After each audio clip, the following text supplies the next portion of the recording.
Tahun 2024 adalah tahun untuk bangkit. Jadi teranglah. The year to arise and shine. Bangkitlah, terangmu sudah datang. Bangkitlah, terangmu sudah datang. Kemuliaan Tuhan telah terbit. Kemuliaan Tuhan telah datang. Kemuliaan Tuhan telah terbit atasku. Atasku. Atasmu. Atasmu. Atasku.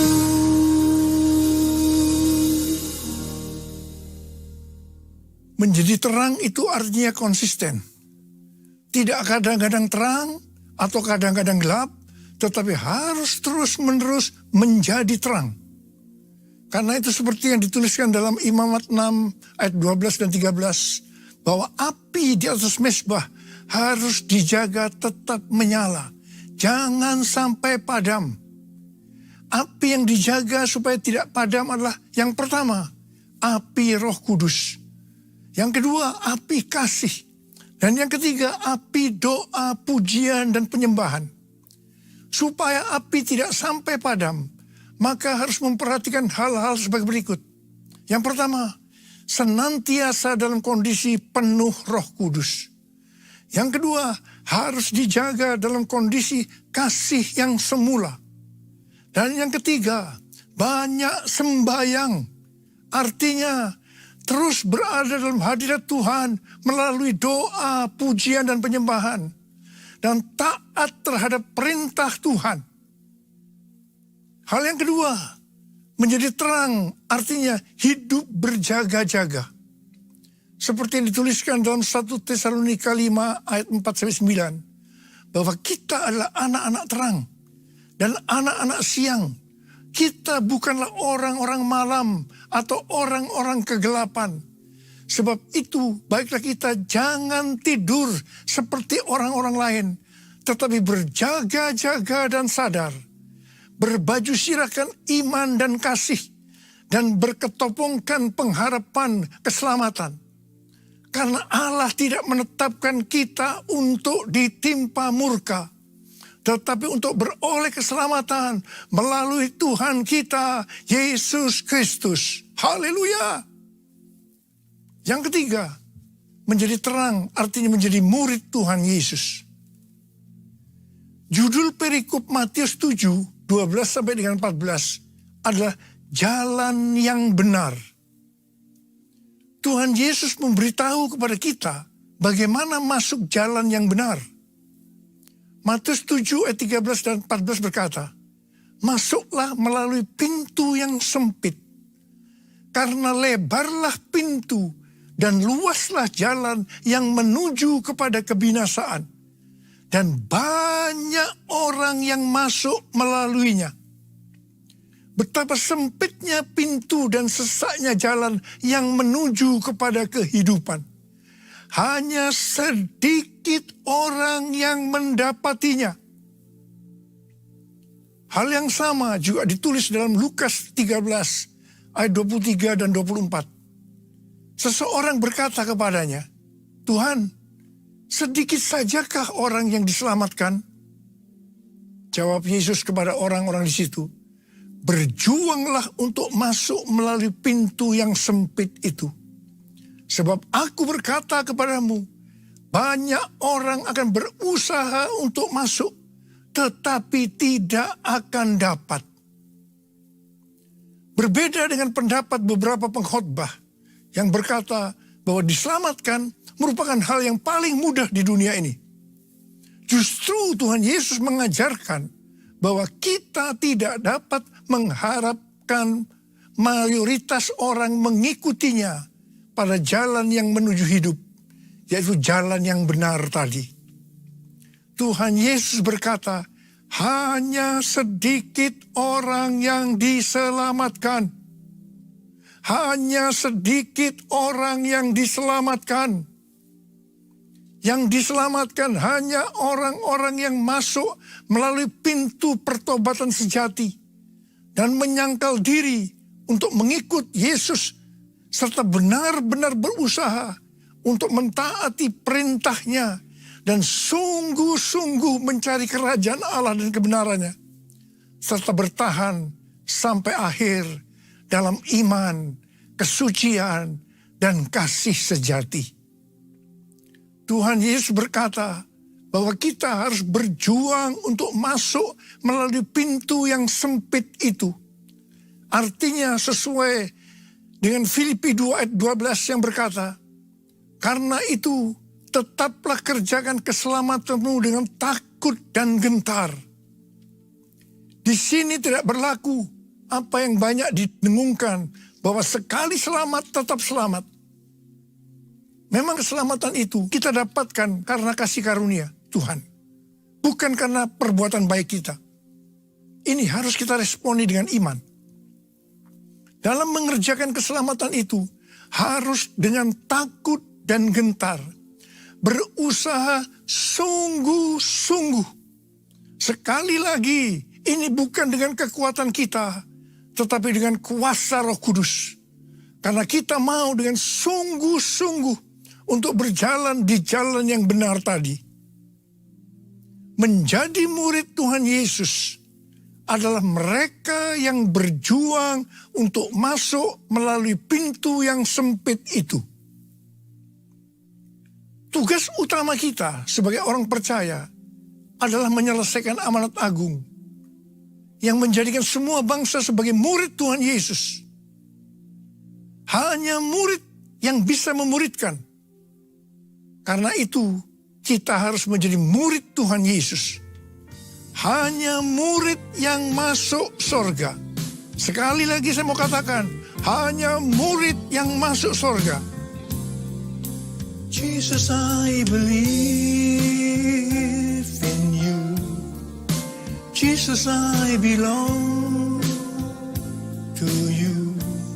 You're the reason that I live, the reason that I sing. Jesus, I believe in you. Jesus, I belong to you. You're the reason that I live, the reason that I sing. With all I am, I will worship you. I will worship you. I will worship you, Jesus. Jesus.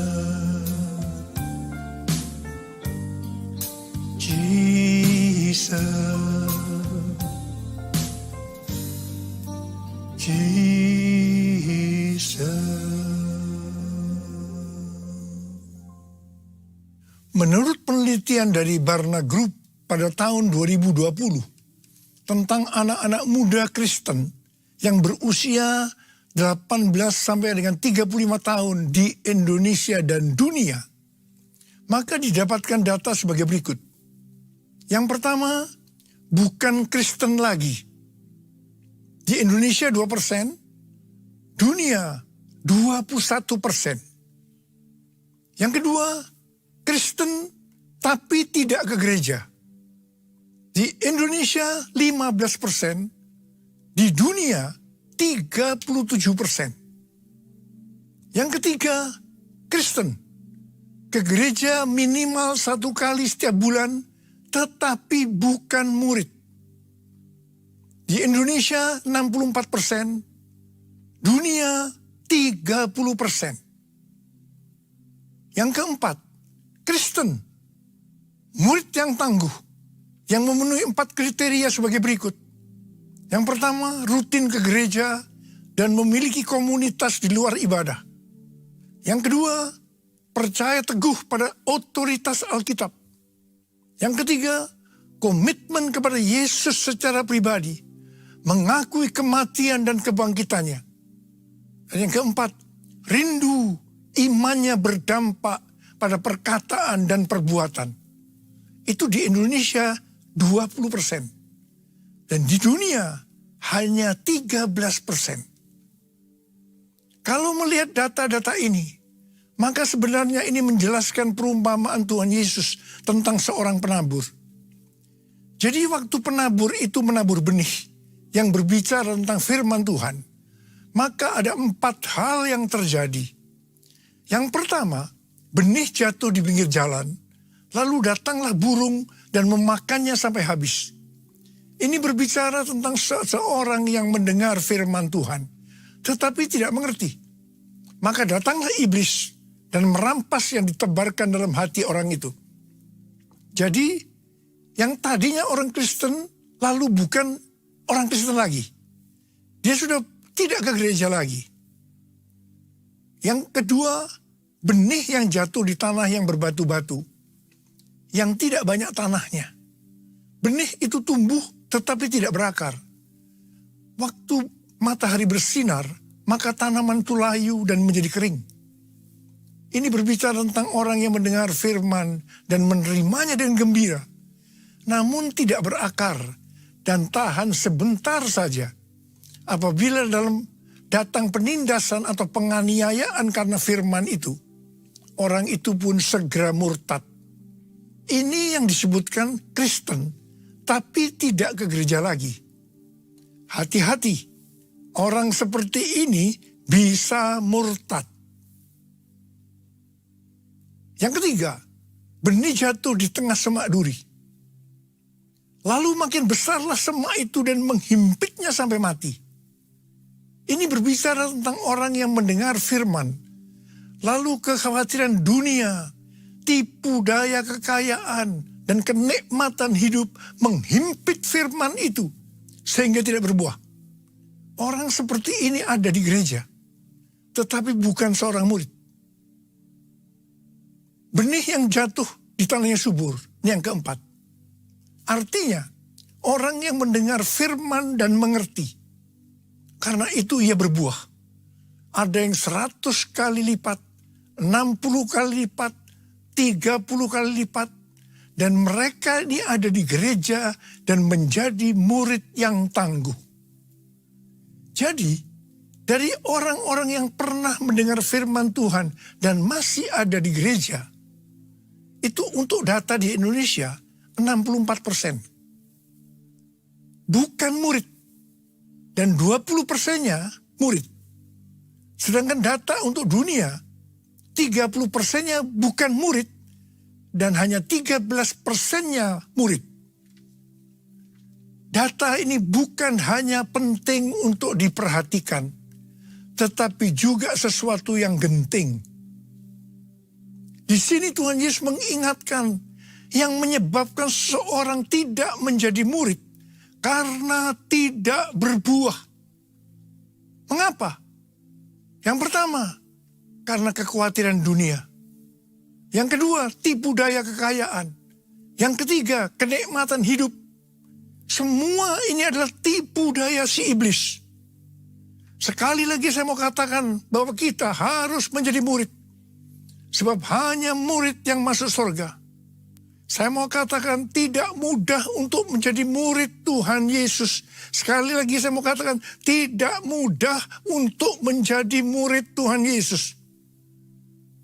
Kita akan melihat apa syarat menjadi murid Tuhan Yesus menurut Tuhan Yesus. Yang pertama, Lukas 14 ayat 26 berkata, "Jikalau seseorang datang kepadaku dan ia tidak membenci ayahnya, ibunya, istrinya, anak-anaknya, saudara-saudaranya, laki-laki atau perempuan, bahkan nyawanya sendiri, ia tidak dapat menjadi muridku." Menurut Alkitab penuntun hidup berkelimpahan, membenci di sini berarti kurang mengasihi. Jadi kita harus kurang mengasihi siapa saja termasuk nyawa kita dibandingkan kita mengasihi Tuhan Yesus. Jadi nomor 1, kita harus mengasihi Tuhan Yesus. Yang lain-lainnya nomor 2 dan seterusnya. Tidak mudah. Ada harga yang mahal yang harus kita bayar.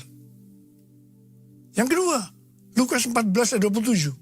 Tuhan Yesus berkata, siapa saja yang tidak memikul salibnya dan mengikut aku, ia tidak dapat menjadi muridku.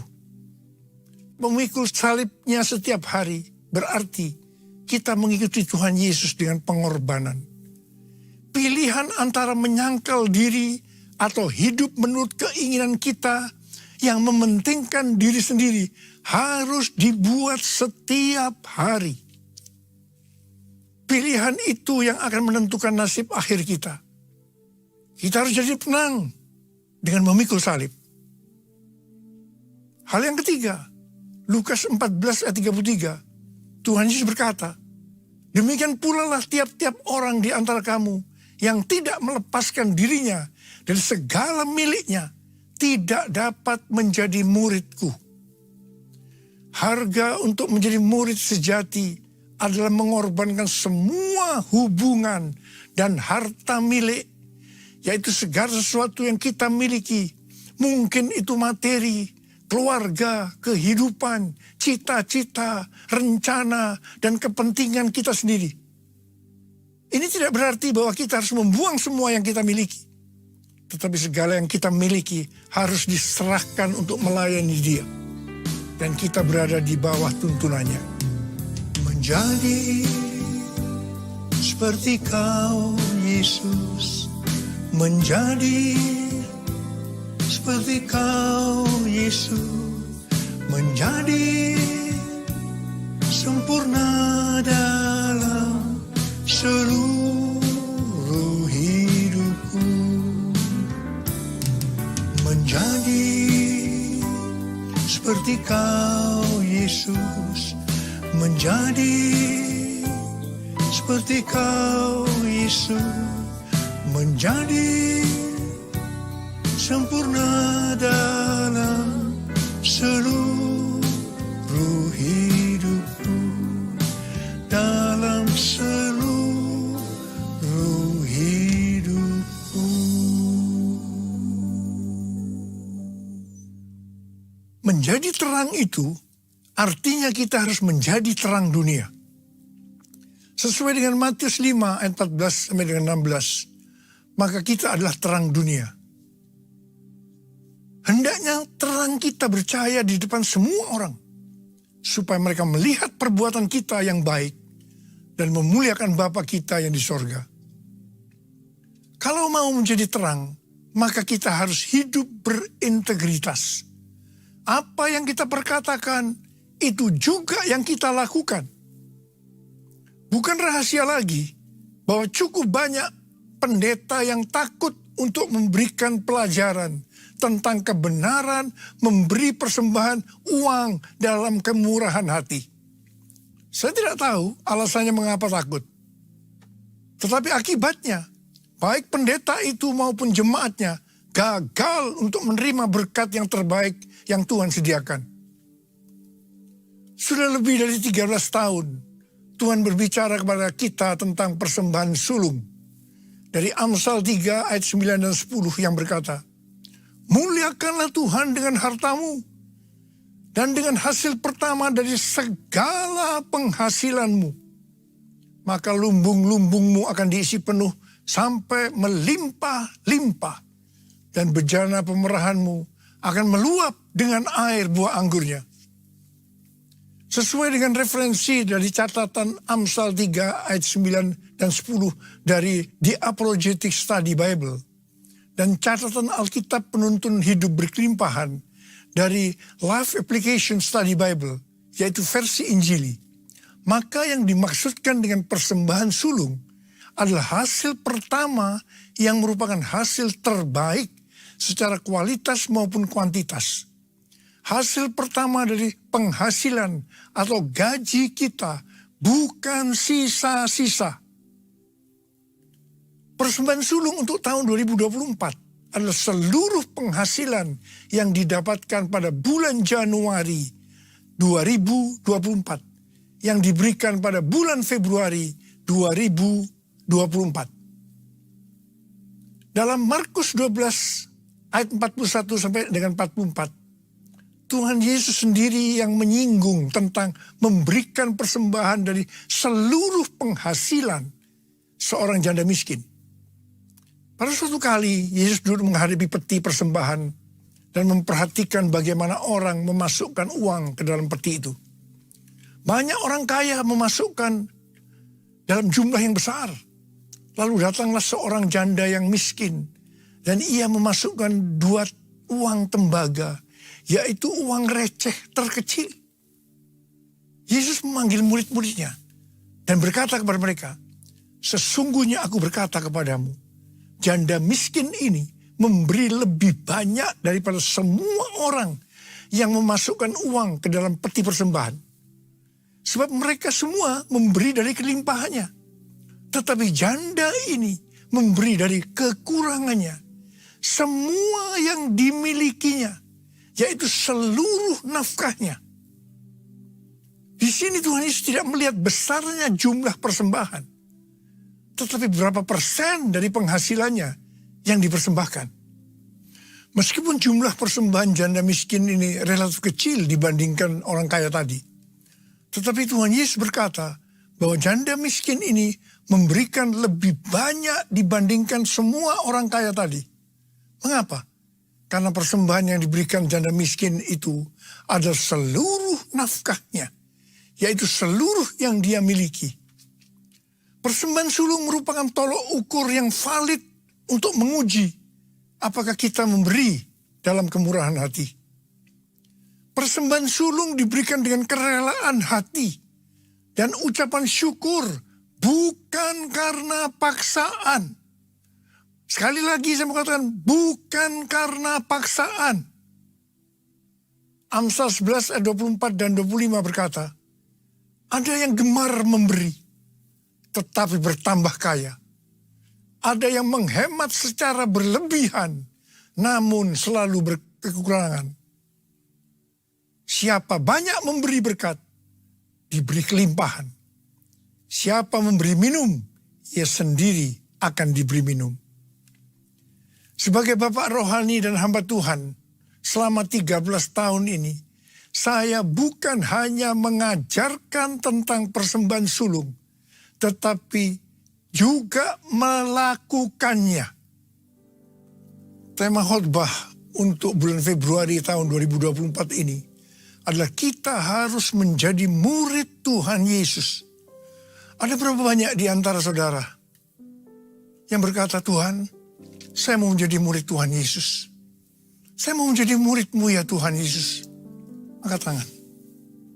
Katakan bersama saya, "Ini aku Tuhan, utuslah aku, sampai generasiku diselamatkan. Ini aku Tuhan, utuslah aku, sampai generasiku diselamatkan.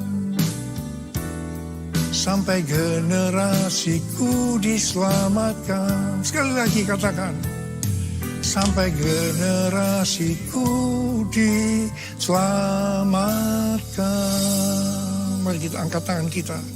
Kita berbahasa roh, sembah Dia. Uriala masyandara kana mayara la bala bala bala bala bala. Uriala la bala bala bala bala bala bala bala bala bala. Sembah Dia.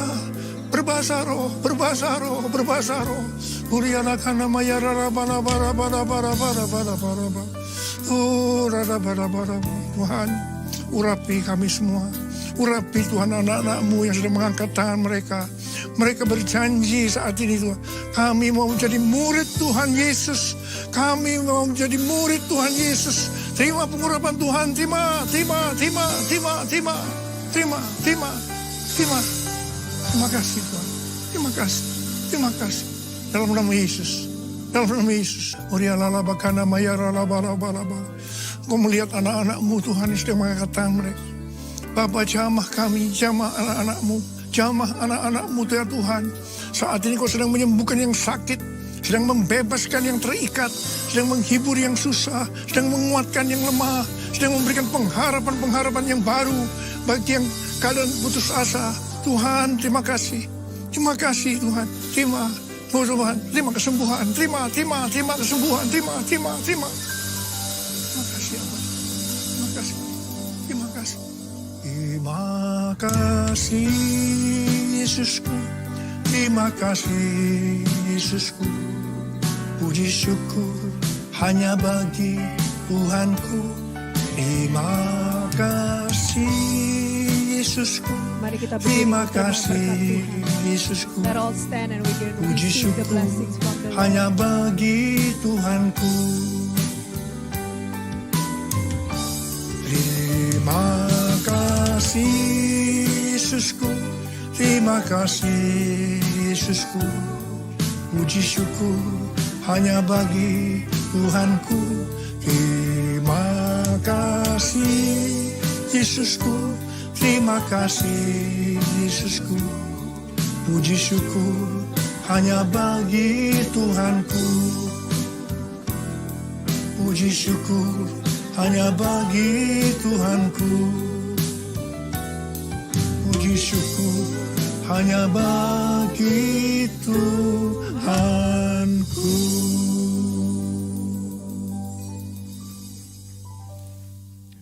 Terimalah berkat Tuhan. Kasih karunia berlimpah-limpah daripada Allah Bapa di dalam anak yang tunggal Yesus Kristus. Persekutuan yang manis dengan Roh Kudus menyertai kita semua mulai hari ini.